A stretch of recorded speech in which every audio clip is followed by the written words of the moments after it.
we've been through so much to where any little thing, you know, some people worse than others. Trauma. It's trauma, man. But we are calling for accountability as people. Yeah. And I agree. We are calling for accountability. And I agree with that. That you don't need hate. If I got any ill feelings, it comes from the white officers that, since I was 14 years old, was running down on me like I was a grown man and manhandling. Math. Next time someone asks you in those situations, are you famous? Look at them and go, are you? Is that why you're here? Are you here because of your fame? No, I'm not here because of my fame either. I didn't know you had to be famous to be here. Subscribe. Hold on, I got a question though, but between you two fellas. So, you being the CEO of a publication, I'm the director of marketing and advertising for a publication myself, right? Yeah. And I learned from that foundation, right? We learned from the sources. I want to know what it was like from your perspective, Mecca, being an employee of the source. And as far as the climate within that building at the time when you were working there, from your perspective as an employee, and after you go, I would like to know what your perspective was as a CEO. Oh, hell yeah. Being there. He should probably go first. No, I want you to go first. No, I go first. You specifically want me to go No, first? I want him to go first. Okay. It was pretty bad. It was pretty bad. And at the time I was a circulation coordinator, so I wasn't a writer. I only wrote freelance. Right. Which means I wasn't an editor or anything like that. I was assigned stories by other people.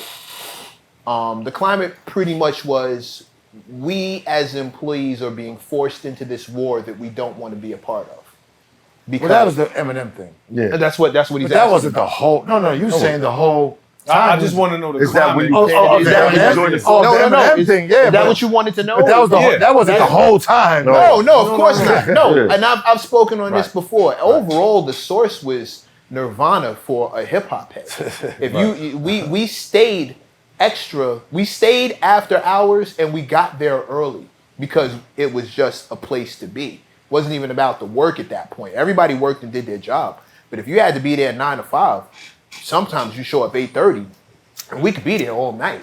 You might leave at 9 p.m. just because we were having such a time. Y'all getting albums early. Yeah, y'all getting all types of videos early, albums tickets early. to concerts. Come on, man. There's a whole box and there's you a whole was getting box the in the check on office. time. Yeah, Never missed. there was a whole box in the office Yeah. with just swag that you could just have. Like there's T-shirts, hats.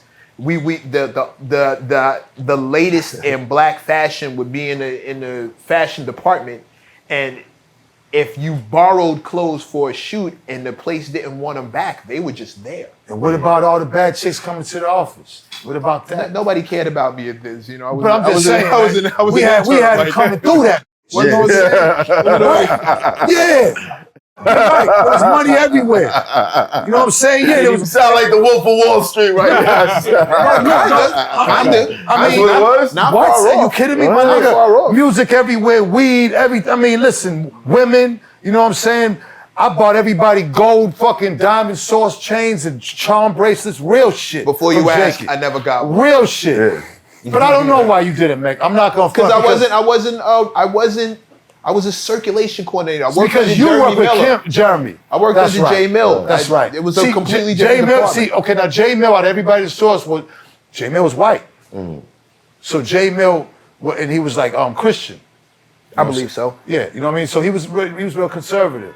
He was under him, where everything else is Animal House. Yeah. Like, first of all, a fucking office, like XXL's office is probably like that because the people that own XXL at the time, they own Field and Stream, Golf Magazine, Fishing, all this shit that had nothing to do with hip hop. Right. They seen us and said, hey, we can publish it. You know what I'm saying? Elliot, come on over here. You know what I'm saying? Elliot ran over there. Okay, yes, you know what I'm saying? And like, I don't fault Elliot because shit, they probably gave him more money, like whatever it was. Right. I doubt it because the way we was doing it, I probably would have been like, hey, Elliot, we gonna match you. Like, money wasn't no issue for us. Niggas was like, you could come in, we didn't care about hours. Like, niggas would come and go. Like, that was the best fucking job you could ever have and get paid for. You know what I'm saying? We on Park Ave, we on Broadway, you right in the Mecca. What else dream job you could want coming out of college or, you know, even not even going to college, but to work for the Source magazine at that time? But when did it turn left, Mecca, as an employee? It was the Eminem situation. Excuse me. I was a different generation from the first time it went left. First time it went left was in '94, which I still heard about when all the writers walked. I can tell you about that one. 8 writers walked out. Yeah, I got that one. Editorial You had a staff. Let me tell them about that. You had a writer's strike? So let me tell you about Not a this. strike. They walked Let me out. tell you about this goofy ass shit. but again, we talking, in no disrespect, nobody, editors and journalists, they're different people, bro. You know what I'm saying? Right. They different people, bro. Told you. They sensitive. They just so integrity and so, my nigga, like everybody's fucking eating. Just relax. Like, everybody's eating. It could be worse. Like, me and Dave forged a friendship. Like, the first year up until then, I didn't have nothing to do with the Source other than, okay, I got locked up one year and then for like 6 months, and Dave stayed at my apartment and he was getting the magazine. This is when they was in black and white. Did y'all see the black and white ones, the Slick Rick joints? Yep. So he stayed there because he didn't want to go back to DC. So we stayed this summer.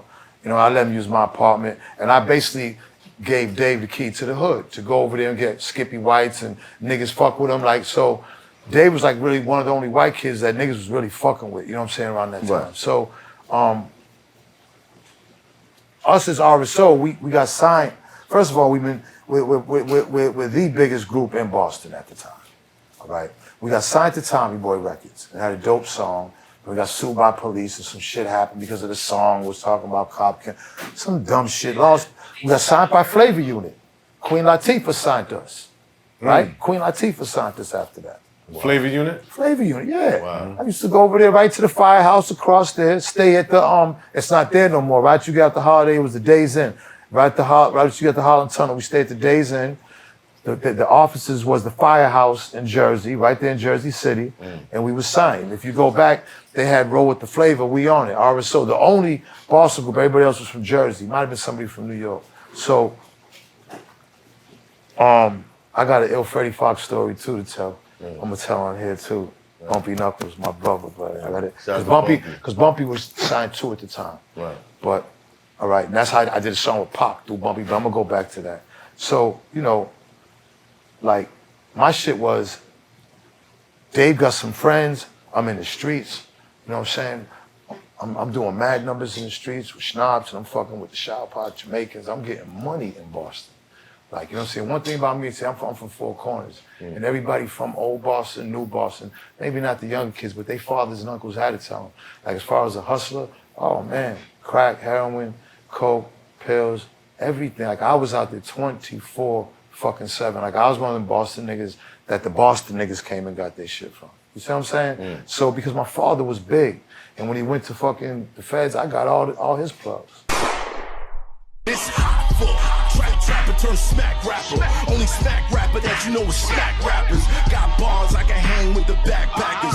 Trap star, I don't hang with the backpackers. I'm in the hood with the work you heard. Making fiends leave earth you heard. Got your baby mama thirst you heard. Feel the flow, nigga, throw it in reverse. This the wave you need to surf you heard.